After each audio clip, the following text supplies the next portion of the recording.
usul. Apaan usulnya, Bang? Ini kan lampu merah lama nih. Ustaz kejar mobilnya, Ustaz palang, dan Ustaz bilang berkat Ustaz ke bawah. Ada makalah mengatakan inna khairul ajdad tanfa'ul aulad. Kebaikan yang dilakukan orang tua kalau nggak kembali kepada dirinya, kembali kepada anak keturunannya.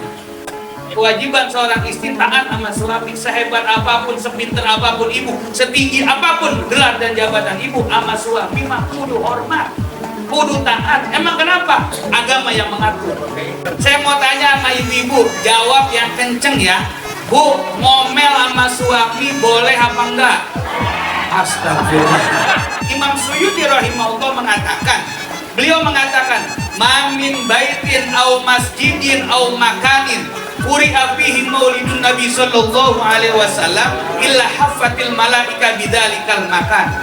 Tidaklah satu rumah, satu masjid, satu tempat dibacakan maulidnya Nabi Muhammad, dibacakan riwayatnya Nabi Muhammad sallallahu alaihi wasallam, tidaklah para malaikat meminta ampun kepada Allah Subhanahu wa taala agar orang-orang yang datang yang ada di tempat itu dosa-dosanya diampuni oleh Allah Subhanahu wa taala. Amin ya rabbal.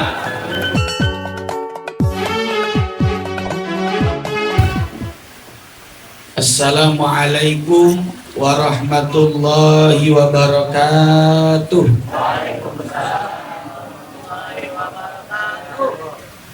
Alhamdulillah, alhamdulillahilladzi an'ama alaina bi ni'matil imani wal islam wa hadana bi sayyi khairil anam sayyidina wa habibina wa syafi'ina wa maulana Muhammadin wa ala alihi wa ashabihi ajma'in, amma ba'du.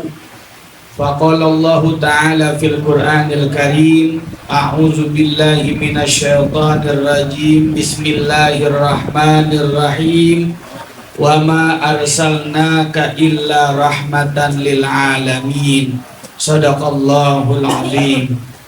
Hadratul Mukarram yang kita hormati dan yang kita muliakan, Sahibul Bait, guru kita bersama Al Mukarram Bapak Kiai Haji Dr. I. Nasri Muhammad. Kita doakan mudah-mudahan beliau selalu diberikan sehat walafiat, diberikan panjang umur dan ilmunya manfaat untuk kita semuanya. Amin ya rabbal.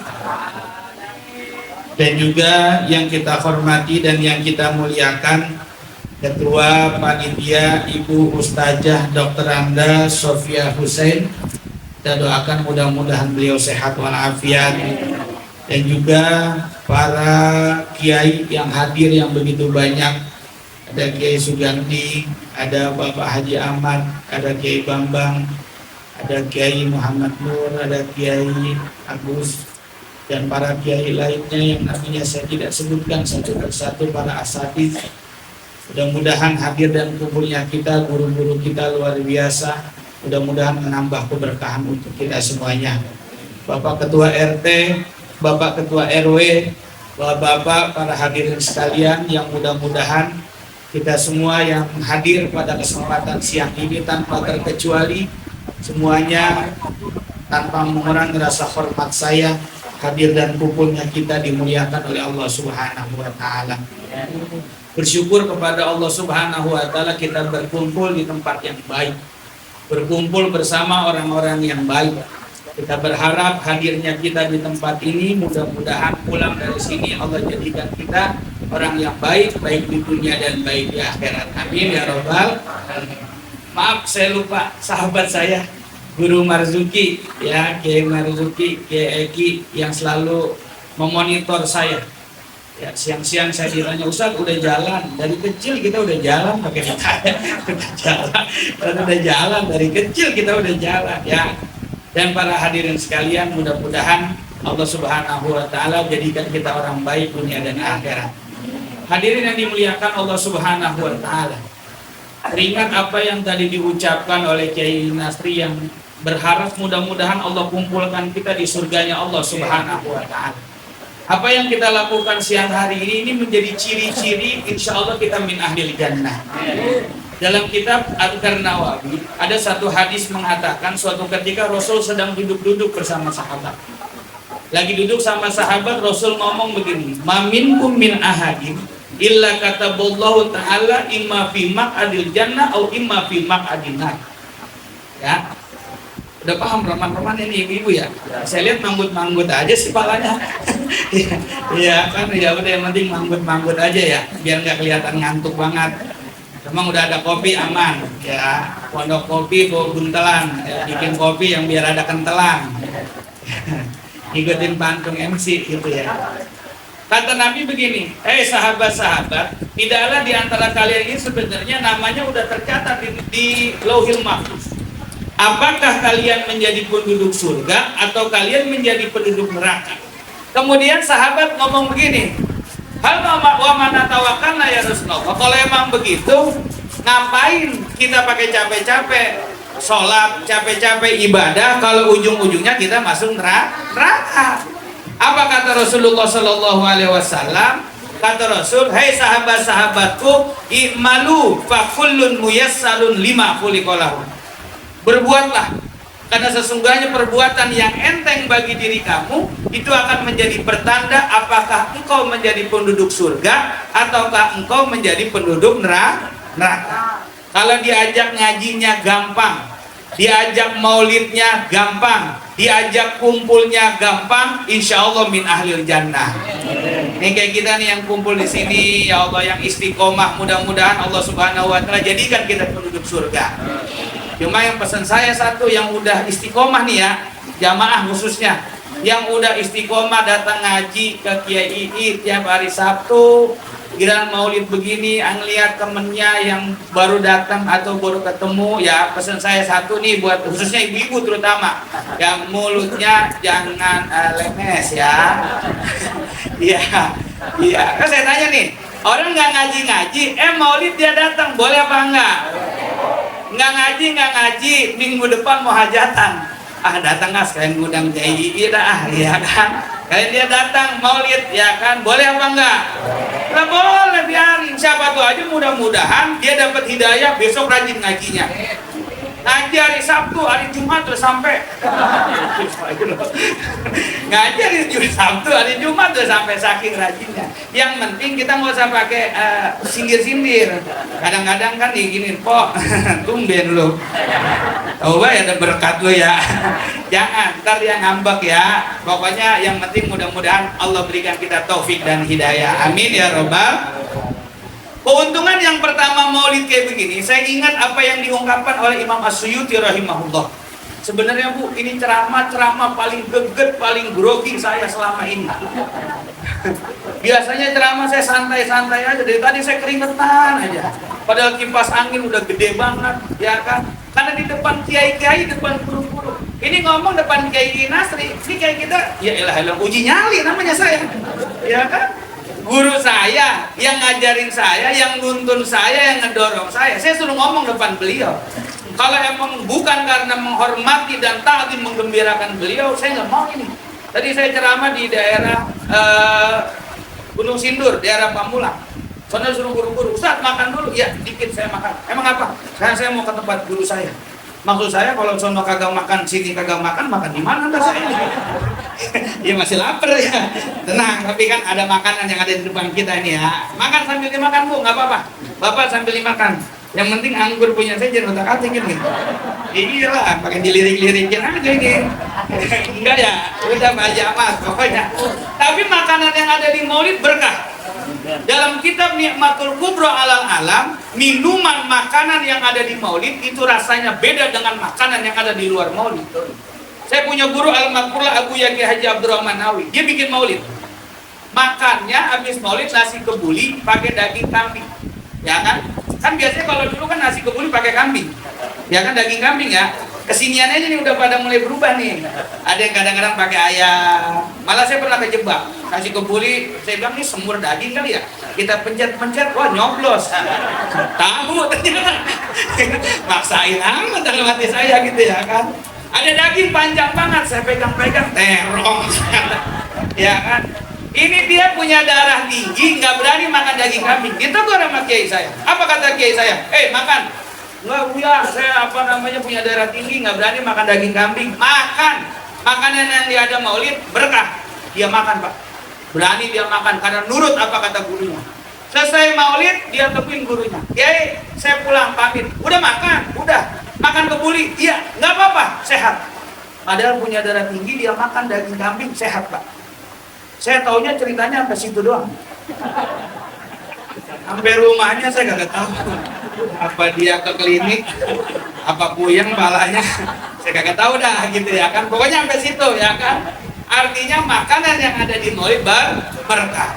Ini kita datang begini, maulid begini, Imam Suyuti rahimahullah mengatakan, beliau mengatakan, "Mamin baitin au masjidin au makanin quri'a fihi maulidun Nabi sallallahu alaihi wasallam illa haffatil malaika bidzalikal makan." Tidaklah satu rumah, satu masjid, satu tempat dibacakan maulidnya Nabi Muhammad, dibacakan riwayatnya Nabi Muhammad sallallahu alaihi wasallam, tidaklah para malaikat meminta ampun kepada Allah Subhanahu wa taala agar orang-orang yang datang yang ada di tempat itu dosa-dosanya diampuni oleh Allah Subhanahu wa taala. Amin ya rabbal.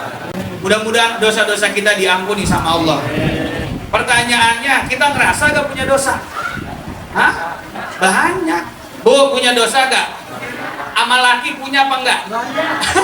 Punya ya? Saya mau tanya sama ibu-ibu, jawab yang kenceng ya. Bu, ngomel sama suami boleh apa enggak? Astagfirullah. Salah nanya. Iya ya, boleh ya? Iya. Mungkin saya salah dengar kali ya. Saya nanya sekali lagi. Bu, ngomel sama suami boleh apa enggak? Iya. Salah nanya. Ngomel sama suami, saya mau tanya, ngomel sayang apa bukan? Ibu punya anak kecil, naik ke atas genteng. Kira-kira ibu omelin apa ibu suruh terus? Nah, bagus kamu. Naik lagi yang tinggi sampai patah sekalian kakinya. Diomelin apa enggak?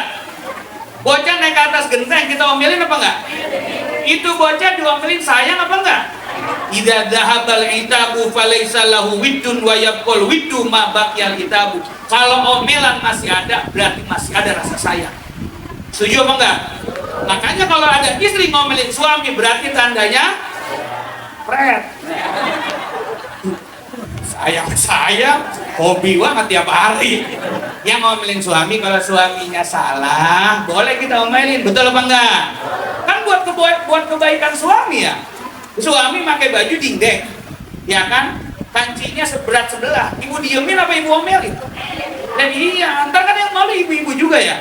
Iya, makanya ngomelin suami boleh, tapi catatannya yang pertama, Bu, maaf, intonasinya jangan tinggi-tinggi. Ya, komunikasi sama suami penting, tapi intonasi itu lebih penting. Ibu nyuruh suami makan, bang, makan bang, 1 oktav. Suami makan, coba naikin 2 lagi, bang, makan bang. Saya udah masang di atas piring, bang makan, kalau haus minum sendiri, kalau lodan minum sendiri. Kira-kira Pak, kalau kita suruh makan begitu sama istri, mendingan kita makan atau puasa? La ilaha illallah. Di luar lebih ramah, Bu.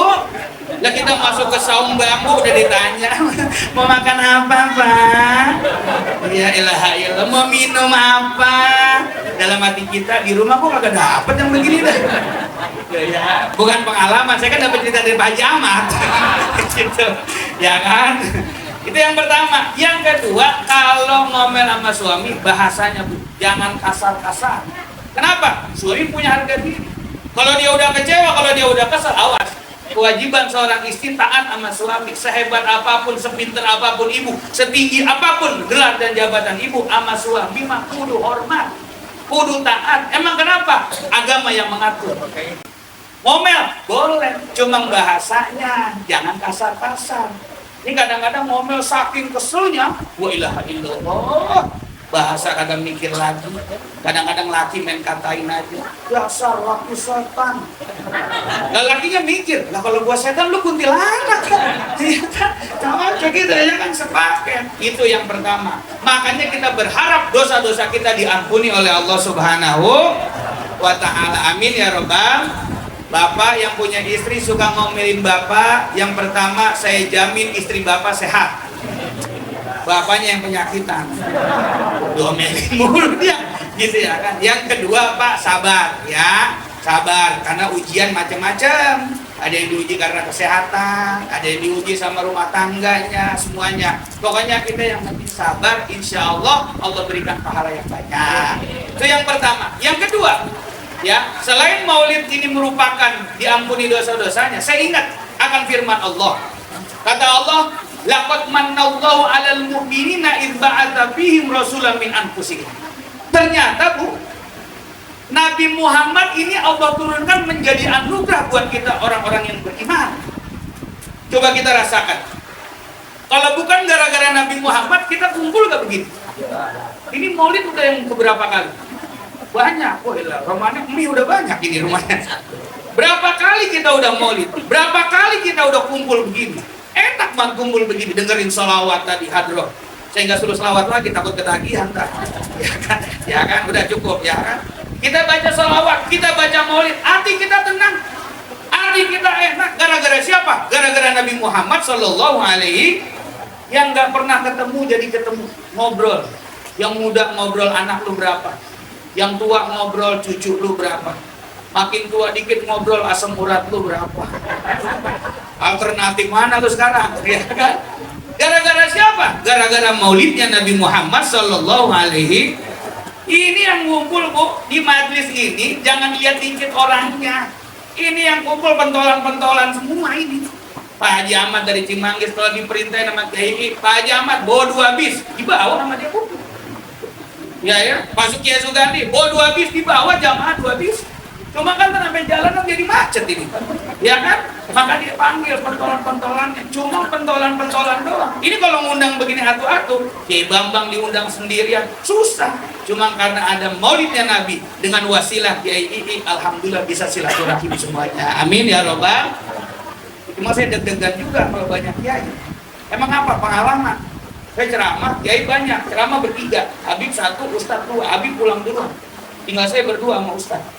Ustadz yang satu pakai mobil sama temannya bertiga, saya sendirian pakai motor.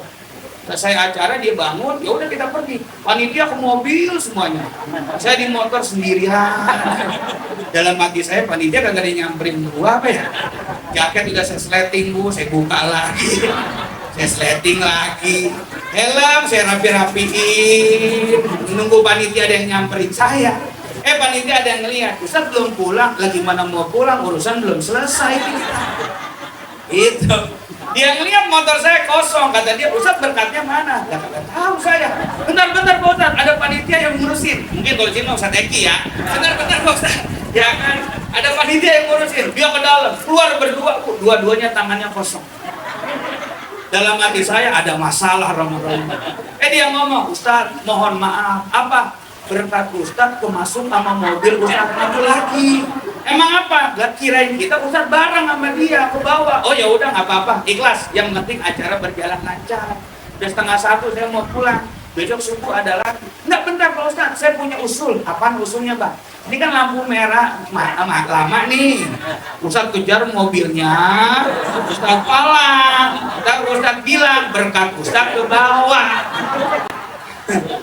Saya ngomong dalam hati, lu menyuruh gua berantem ini. Gitu, saya bilang, enggak, udah saya ikhlas. Pulang saya, naik motor pelan-pelan, handphone saya pegang. Takut panitia telepon gitu ya kan. Dapat 1 kilo bunyi, nget. Dalam hati saya, wah panitia ini. Saya buka, bini saya. 12:30 belum tidur. Saya tanya, tumben mah kamu belum tidur 12:30? Lapar lagi ya. Saya beli nasi goreng aja Bu.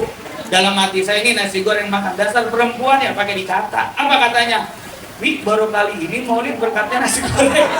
Saya bilang panjang ceritanya. Ilaha illallah. Sereki, ini mah kejadian.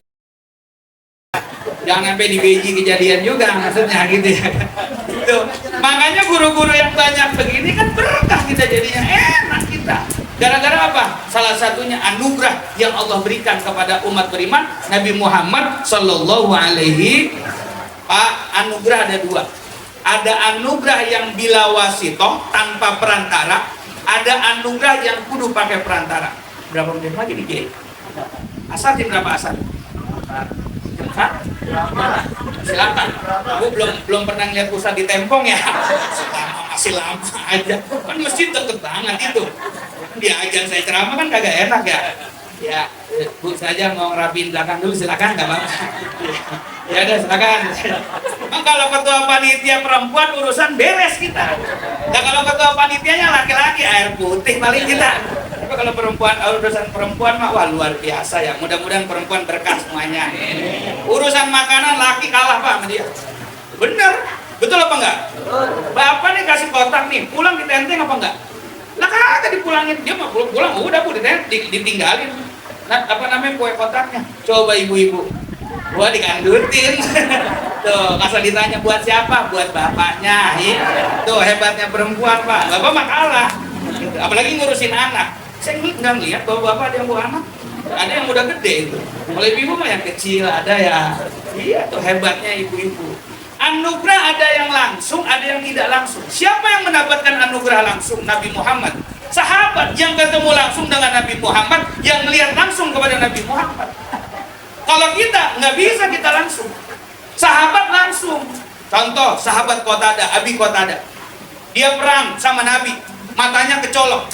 Kecoloknya bukan kecolok peniti, bukan kecolok bambu, kecoloknya kecolok tombak, matanya sampai gantel.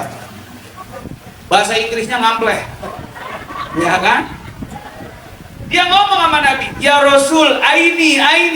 Sama Nabi didorong, masuk lagi. Apa kata Abi Qatadah? Mataku yang dipegang Nabi ini lebih cerah dibanding yang sebelahnya. Anugerah langsung dari Nabi Muhammad Sallallahu Alaihi. Ada anugerah yang tidak langsung kita, yang nggak ketemu Nabi, yang nggak ngelihat Nabi, yang tidak sezaman dengan Nabi. Bagaimana kita bisa dapat anugerah langsung? Tidak bisa langsung, perlu perantara. Siapa perantaranya? Guru kita, ulama-ulama kita yang ngajarin kita. Apalagi beruntung nih ibu-ibu, bapak-bapak yang dekat sini, ngaji di sini, dibukain kitab Azkar Nawawi, kitab oleh gurunya, dibacakan hadis-hadis tentang cerita-cerita Nabi Muhammad, doa-doa yang Nabi Muhammad sampaikan. Ibu bapak tinggal datang nyender dengerin, ya kan? Kiai baca kitab, ibu bapak dengerin aja, ya kan? Betul apa enggak? Kalau punya kitabnya bawa. Ini kan sekarang menjadi masalah, orang ngaji kiainya megang kitab, jamaahnya nggak ada yang megang. Ada curhatan dari Kiai Cipayung, kalau saya sebutin kenal namanya, saya nggak mau sebutin. Kode etik jurnalistik. Yeah. Kata beliau apa? Ujian sekarang ngajar itu kadang-kadang kiai megang kitab, jamaah nggak megang kitab. Gara-gara jamaah nggak megang kitab, potensi kejadian di luar dugaan bisa terjadi. Ngaji di musola kecil, kiai megang kitab, yang datang 10 orang, 5 ngantuk, 3 ngobrol, 2 budek, habis kita. Ilaha illallah, ya kan? Lah iya, coba kalau bawa kitab, guru baca kitab, murid megang kitab, guru baca, murid nunduk, guru jelasin, murid dangak, guru baca lagi, murid nunduk, guru jelasin, murid dangak. Ditanya sama temennya, paham lo? Kagak. Yang penting megang atau yang disampaikan benar-benar dari kitab yang jelas, yang disampaikan langsung tentang bagaimana akhlak Rasul, kehidupan Rasul. Makanya beruntung yang tinggal dekat-dekat sini. Ini kiai ini jangan cuma dianggurin doang, dimanfaatin, ilmunya kita betul. Ya, ilmunya kita ambil banyak, di mana-mana pakai beliau, jangan sampai yang di mana-mana yang jauh pakai beliau, yang dekat-dekat nggak ngambil dari beliau. Sayang. Beliau udah fasilitasin semuanya, enak. Betul apa enggak? Cuma pesan saya satu. Berapa tahun yang lalu, mungkin Kiai bareng sama saya, ada tamu di MUI Kota Depok. Kami bersama beberapa pengurus MUI menyambut mereka. Ada satu ungkapan Ketua MUI Semarang yang menjadi catatan buat saya. Apa kata beliau? Banyak majlis taklim, masjid-masjid, musola-musola, organisasi-organisasi keagamaan yang diperhatikan kegiatannya saja, yang diperhatikan memakmurkan saja. Ada satu yang dilupakan. Apa? Seksi kesehatan, koordinator kesehatan. Kenapa? Jangan sampai kita belajar 5 tahun yang lalu ketika COVID-19, berapa banyak ulama-ulama, guru-guru kita yang meninggal dunia. Karena muruahnya, dia tidak mau ketika dia punya masalah, ketika dia lagi ada ujian, penyakit, duit nggak punya, dia malu muruah minta kepada muridnya, ya kan? Gurunya nggak punya duit, muridnya nggak punya pikiran, kan cocok itu namanya ya. Lah iya, ini kudu kita perhatiin ulama-ulama kita, guru-guru kita. Minimal apa? Ada satu klinik yang menjamin kalau beliau sakit, klinik ini yang pertama memprioritaskan jadi pasien prioritas. Ini kayak ini gimana? Katanya kabar-kabarnya lagi sakit, kirim dokter. Ini ada ustadz nih misalnya lagi sakit, Ustadz Eki nih 3 hari nggak kelihatan kemana, kirim dokter. Dokter datang, kata dokter penyakitnya nggak bisa disembuhin Ustadz. Emang apa? Kepalanya pusing. Darah tinggi kali? Bukan. Emang apa? Utangnya banyak di mana? Ini mah kagak ada obatnya namanya ya. Gitu. Artinya apa? Perhatian jamaah kepada ustadz, kepada kiai. Ini mah kadang-kadang merhatiin kalau mau lebaran doang. Bagus. Ya kan, cuma yang saya pikir ngapa sih jamaah ngasih ustadz sarung semuanya? DKM sarung, musola sarung, sampai jamaah sarung semuanya. Lah kita emang lebaran nggak pakai celana apa ya? Beliin sendal kek, celana kek. Perhatian seorang murid. Kenapa? Jangan sampai ntar giliran guru-guru kita sakit lama, ilmunya udah nggak bisa diberikan kepada kita, baru kita nyesel seada-adanya. Perhatian. Kita belajar 5 tahun yang lalu. Guru mah ulama malu minta sama muridnya, nggak mungkin. Cuma muridnya juga udah punya pikiran. 5 tahun yang lalu Bu, lihat COVID-19. Emang Ustaz kagak diuji? Sama. Ngajar kita kagak boleh, ceramah dibatal-batalin. Ada yang meninggal kirain kita ada berkatnya, COVID-19. La ilaha illallah, diuji kita. Untung air masih ada. Ya, sawan bangke, gocap-gocap mah dapat kita. La ilaha illallah. Makanya pesan dari yang ulama Semarang, Pegawai Semarang menjadi catatan. Apa? Perhatian kita kepada guru-guru kita. Khususnya apa? Ketika beliau sakit, ketika beliau punya masalah, punya urusan, nggak usah pakai kita kayak odol. Ditekan dulu baru keluar. Betul apa enggak? Nanti keberkahan, kebaikan yang dilakukan oleh seorang orang tua kepada gurunya akan berefek kepada anaknya. Ada makalah mengatakan inna khairul ajdad tanfa'ul aulad. Kebaikan yang dilakukan orang tua kalau nggak kembali kepada dirinya, kembali kepada anak keturunannya. Lihat Nabi Allah Ismail ketika disembelih sama bapaknya Nabi Allah Ibrahim, diganti seekor kibas kambing. Kambing dari mana? Dari surga. Apa Allah miara kambing di surga? Ternyata kambingnya Habil, putra Nabi Adam. Habil yang melakukan kebaikan, cucunya yang mendapatkan kebaikan. Habil yang melakukan, yang memberikan kambing kibas yang begitu besar, Nabi Allah Ismail yang mendapatkan manfaat daripada orang tuanya. Maka hari ini kalau kita hidup enak, hari ini kalau kita hidup sukses, kalau hari ini kita hidup bahagia, tidak terlepas dari jasa-jasa orang tua kita. Rama kalau lapar begini saya ini. Udah azan habisnya ya. Iya, saya lihat paham. Ibu-ibu saya lihat silanya udah ada yang berubah sampai 3 kali nih Bang. Dari sila udah ada yang miring. Ya, yang nyender juga udah ada ini. Udah nggak apa-apa Bu, langsung dibangunin begitu nggak apa-apa. Ya dimaklum ya. Mudah-mudahan sedikit apa yang saya sampaikan ada manfaatnya. Terutama kita doakan guru kita Kiai ini, mudah-mudahan Allah berikan sehat walafiat. Allah berikan panjang umur, ilmu-ilmunya mudah-mudahan manfaat untuk kita semuanya. Keluarga beliau mudah-mudahan Allah berikan sehat walafiat. Seluruh jamaah yang hadir pada kesempatan hari ini mudah-mudahan diberikan keberkahan oleh Allah Subhanahu wa taala. Amin ya rabbal. Ini saja yang dapat saya sampaikan. Saya yakinnya banyak kekurangan, banyak kekhilafan. Lagi-lagi kalau memang itu baik, kalau memang itu ada kebaikan apa yang saya sampaikan, itu semua apa yang diajarkan oleh Kiai kepada saya. Kalau itu ada kekurangan, itu datangnya dari diri saya. Mohon maaf atas segala kekurangan. Wallahu muwaffiq ila aqwamit thoriq. Wassalamualaikum warahmatullahi wabarakatuh.